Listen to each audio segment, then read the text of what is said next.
दोस्तों, आज हम बात करेंगे चैप्टर 10 की, द मीनिंग ऑफ सरेंडर। ये चैप्टर सिंपल है पर अंदर से बहुत पावरफुल है।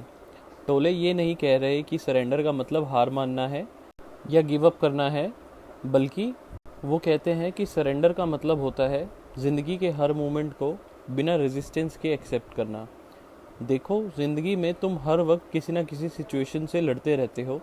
ये क्यों हुआ, मेरे साथ ही क्यों, ये अभी नहीं होना चाहिए था, मैं ऐसे नहीं जीना चाहता।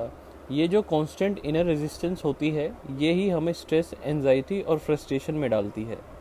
टोले कहते हैं कि जब तुम प्रेजेंट मोमेंट को एक्सेप्ट कर लेते हो जैसे भी वो है, बिना जज किए, बिना लड़े, तब तुम रियल इनर पीस महसूस करते हो।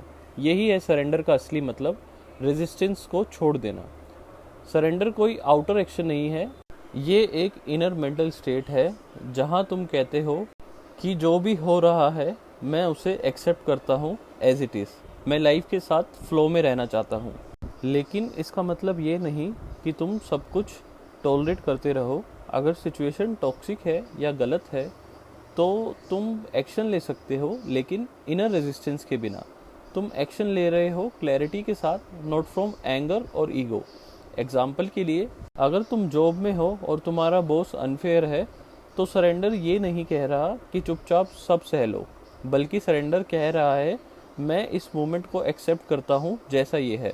मैं स्ट्रेस या गिल्ट में डूब के रिएक्ट नहीं करूँगा, मैं काम माइंड से नेक्स्ट स्टेप सोचूंगा। जब तुम अपोज करते हो, तुम्हारी एनर्जी वेस्ट होती है। जब तुम फ्लो में आते हो, क्लैरिटी और पीस तुम्हारा साथ देती है। सरेंडर का एक और डायमेंशन है ईगो को छोड़ना। ईगो हमेशा कंट्रोल में रहना चाहता है, उसे अनसर्टेनिटी से डर लगता है। वो हमेशा जज करता है, ये सही है, ये गलत है, ये होना चाहिए, ये नहीं होना चाहिए। लेकिन जब तुम सरेंडर करते हो, तब तुम ईगो की कंट्रोल की नीड को छोड़ देते हो। तुम बस प्रेजेंट मोमेंट में एंकर्ड हो जाते हो। एक बार जब तुम सरेंडर करना सीख जाते हो, तुम्हारी लाइफ ज़्यादा पीसफुल और इंट्यूटिव हो जाती है। डिसीजंस आसानी से लिए जाते हैं और तुम्हारे अंदर का स्ट्रगल ख़त्म हो जाता है। टोले कहते हैं सरेंडर वीक लोगों का काम नहीं है, बल्कि स्ट्रॉन्ग लोगों का काम है, जो ज़िंदगी के साथ लड़ना बंद कर देते हैं और उसे समझकर जीने लगते हैं। उनका कहना है through surrender spiritual energy enters your life. जब तुम सरेंडर करते हो, तब तुम खुद पर और लाइफ के नेचुरल फ्लो पर ट्रस्ट करते हो। और सरेंडर करने से तुम सुख या दुख दोनों में से एक शांत अवेयरनेस महसूस करते हो। तुम सिचुएशंस के स्लेव नहीं बनते, तुम उनके ऑब्जर्वर बन जाते हो। यानी चाहे अच्छा हो या बुरा हो, तुम अंदर से सेंटर्ड रहते हो। तो दोस्तों, चैप्टर 10 हमें ये सिखाता है कि रियल फ्रीडम तब मिलती है जब हम सरेंडर करते हैं। जब हम ये कह पाते हैं मैं जो हो रहा है उसे एक्सेप्ट करता हूँ, मैं लाइफ के फ्लो के साथ जीता हूँ, ना कि उसके अगेंस्ट।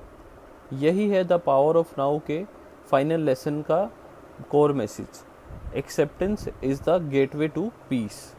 अगर आपको वीडियो पसंद आए तो लाइक करें, शेयर करें, सब्सक्राइब करें और कमेंट करके ज़रूर बताएं अगली सीरीज़ हम किस बुक पर बनाएं। और तब तक के लिए द पावर ऑफ नाउ से सीखी हुई मेडिटेशन टेक्निक से अपनी लाइफ को बदले और प्रेजेंट में जीना सीखे।